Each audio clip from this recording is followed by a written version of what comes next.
The bus was late again. People shuffled past her, some brushing her shoulder, others stepping around like she wasn't there.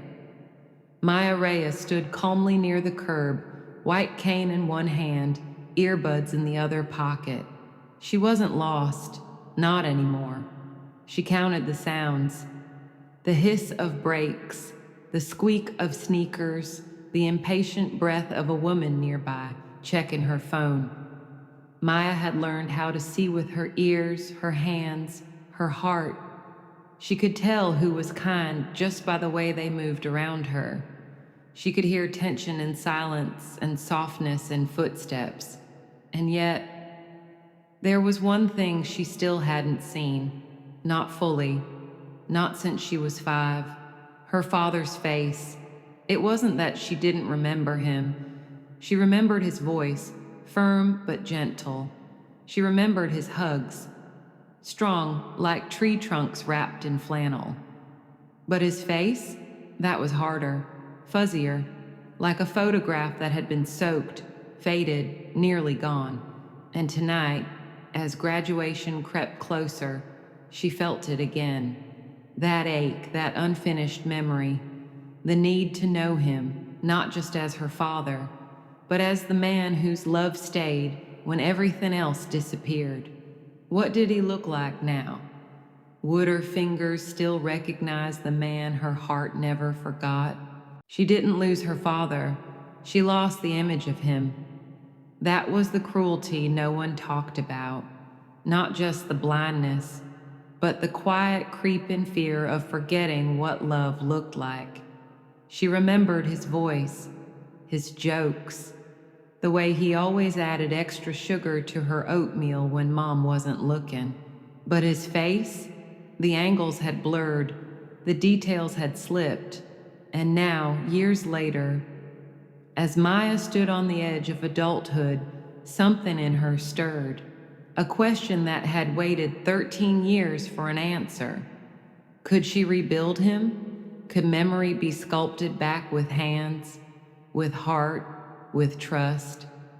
What would it mean to see someone you've already lost and realize they were never gone? Because sometimes the most powerful vision isn't what you see with your eyes, it's what you feel with your soul. Before the world dimmed, Maya saw everything in color. She would chase butterflies in the yard, trace raindrops on the window with her tiny finger, and draw smiley faces in the fogged-up glass of her father's truck. He was her hero, tall, smiling, always kneeling to her level, like the whole world paused when she needed it to. Every night before bed, he'd lift her up and let her fly through the house. Arms stretched wide, giggling through the hallways. And when he tucked her in, she'd trace the rough stubble on his chin, then run her hands up to the spot just above his eyebrow, where a little scar lived from when he fell off his skateboard as a kid. "That's how I know it's really you," she used to whisper, "because of the little bump." She remembered the way the light hit his eyes, brown like bark after rain. He always smelled like peppermint and old paper, the scent of gum and library books. But just after her 5th birthday, things changed. At first, the pictures in her books seemed blurry. She rubbed her eyes. Nothing helped. Then came the headaches, the squinting, the fear. At school, she started holding things closer. By summer, she stopped recognizing people across the room. By winter, she couldn't recognize her own face in the mirror. The diagnosis hit like a whispered storm. Leber congenital amaurosis. Her eyes looked fine, but inside, the cells that made sense of light were shutting down. She was told she'd be completely blind by the time she turned 6. There's no surgery, no treatment, just time, and the slow dissolving of a world she once knew. Her mother tried to be strong. She filled the house with music and laughter and started narrating everything. The sun is peeking through the kitchen window, sweetheart. I'm slicing strawberries for your lunch. Her father, he grew quieter, not distant, but still, as if speaking too loudly might break something already fragile. At night, Maya would wake up crying, not from pain, but from dreams of faces she could no longer picture. Her mother comforted her with songs, but it was always her father who stayed the longest, running his fingers gently through her hair, humming until she calmed. School became harder, not just because of the books she couldn't read anymore, but because of the things she couldn't see in others. The rolled eyes, the pity, the way teachers said special with too much sweetness. She was pulled out of art class, told to focus on practical skills. She overheard a teacher once say, "It's such a shame. She used to draw so well." Her world was shrinking, but her mind was expanding. She began listening to the world like it was an audiobook. She learned to tell the time of day by the position of shadows on her skin. She recognized people by their footsteps and memorized voices like melodies. But the one thing she never let herself do was touch his face again. At first it was unconscious, then it became intentional. She didn't want to know what had changed, didn't want to feel the lines that might have deepened, the skin that might be rougher, the new marks life had left behind. Because what if her memory, the soft, clear version from when she was 5, was more beautiful than the truth? What if she reached out and it felt like a stranger? So instead, she stored that version of him away, wrapped it in childhood softness, told herself it was enough, until it wasn't. The assignment was supposed to be simple. Describe the most important face in your life. It was part of Maya's creative right and final, a prompt meant to push them beyond the obvious. Her classmates groaned playfully. Some joked about their celebrity crushes. Others launched into stories about their grandparents. Maya just froze, pen in hand, page blank. She could have written about anyone, but the truth was there was only one face that mattered, her father's. She sat in the back corner of the classroom, listening to the scratch of pencils, the tap of keys, the hum of memory all around her. Everyone else could draw from a photo, a recent visit, a vivid snapshot. But Maya, all she had was the blur of a 5-year-old's goodbye to light, a blur she had tried to protect for over a decade. That night, she didn't eat much at dinner. She pushed food around her plate, listened to her parents chat about errands and graduation plans, but her mind was far away, drifting between fear and longing. After the dishes were cleared, her father lingered, sensing something. "Want to talk, Miha?" he asked. Maya hesitated, then nodded. They sat at the kitchen table, the air still warm with the scent of leftover soup and vanilla candles. She took a breath, then another, and finally said, "I need to see you." He didn't speak, didn't ask what she meant, just waited. That was his gift. He never rushed her. "I mean, really, see you," she continued, her voice trembling. "I have to write about your face, but I can't remember it. Not like I want to, not like I need to." He reached across the table and took her hand. Rough, warm, safe. "I want to touch your face," she said, "like I did when I was little, but this time, I want to remember it for who you are now, not just who you were." Her father swallowed hard, then nodded. They didn't move right away. They just sat there, holding hands, breathing in the weight of what they were about to do. Because this wasn't just a gesture, this was sacred. This was trust wrapped in trembling fingers. What if she didn't recognize him? What if the memory she'd clung to was already gone? And yet, she had to try. They moved to the living room. No lights, no distractions, just the hush of night and a silence that felt sacred. Her father sat on the edge of the couch. Maya kneeled in front of him. Her hands trembled in her lap. "I'm ready," she whispered. Though her voice sounded unsure, her heart knew.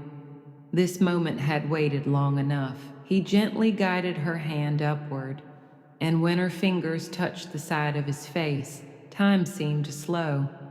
She moved delicately, like a sculptor rediscovering forgotten clay. Her thumb brushed the line of his jaw, rougher now, with patches of stubble and time-worn texture, not the soft-shaved skin she remembered, and yet familiar. She paused at his chin. It felt stronger, wider. She pictured him in the kitchen, lifting heavy bags of groceries like it was nothing. Then her hand traveled up to the lips, one corner curling even now into a smile. Still the same, still that lopsided grin that used to beam down at her from the top of a jungle gym. Her index finger found the small scar on his upper lip. Her breath caught. "The bike crash," she said, her voice small. He chuckled softly. "You still remember?" "I never forgot that part." She moved higher, to his cheeks, fuller than she remembered. She pictured the times he'd puffed them out like a balloon to make her laugh. He still did it sometimes. She could hear it in his smile. Then, his eyes. She traced the crow's feet at the corners, tiny fans of skin that deepened when he smiled or worried too much. She had never noticed them before, not when she could see. Her fingers paused there, as if listening, remembering all the times those eyes looked at her with fierce protection. She touched his brow next, a little heavier now, furrowed with years, and suddenly she was 5 again, reaching up in the hallway light, tapping his forehead and whispering, "Daddy, don't think so hard, just hug me."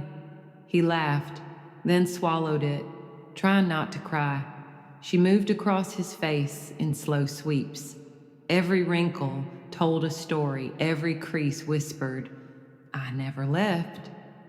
And when she finished, when her hands dropped back into her lap, she exhaled like she had been underwater and just surfaced. "Now I remember," she said. But it wasn't just memory. It was discovery, reunion, healing. She hadn't just seen his face. She had rebuilt it, one breath, one heartbeat, one memory at a time. And the thing that struck her most, he hadn't flinched, not once. He let her see all of him. The old, the new, the lines, the weight of time. Without shame, without apology. In that moment, she realized this wasn't about vision. It was about being seen back. That night, Maya lay in bed with her hands pressed together, still holding the shape of his face. She traced his cheek in the air, his nose, the scar on his lip, over and over, afraid the memory might slip away in her sleep. "Don't fade," she whispered into the dark. "Please don't fade." Because even though she had finally touched him, finally seen him again, a tiny voice still whispered doubt. What if her fingers had lied?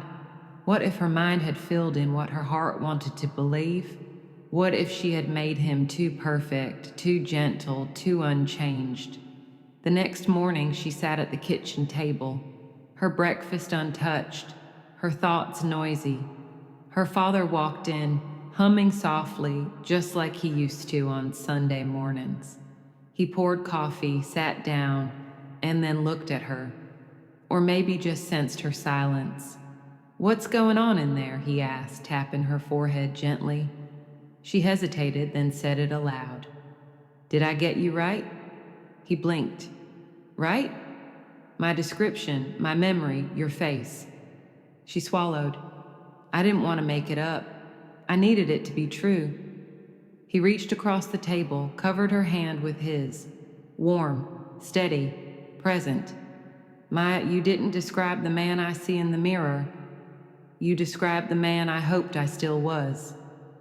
That broke something open, the part of her that still carried guilt for forgetting, for waiting too long, for never asking sooner. She began to cry, quietly like a tide pulling back from the shore, and her father didn't try to fix it. He just held her hand, letting the silence say what words never could. A week later, she stood backstage in her graduation gown. Nervous fingers fidgeted with the braille note cards in her pocket. The speech was written, polished, practiced, but as she heard her name announced, as the applause rose like a wave, she reached into her pocket and let the note cards fall to the floor.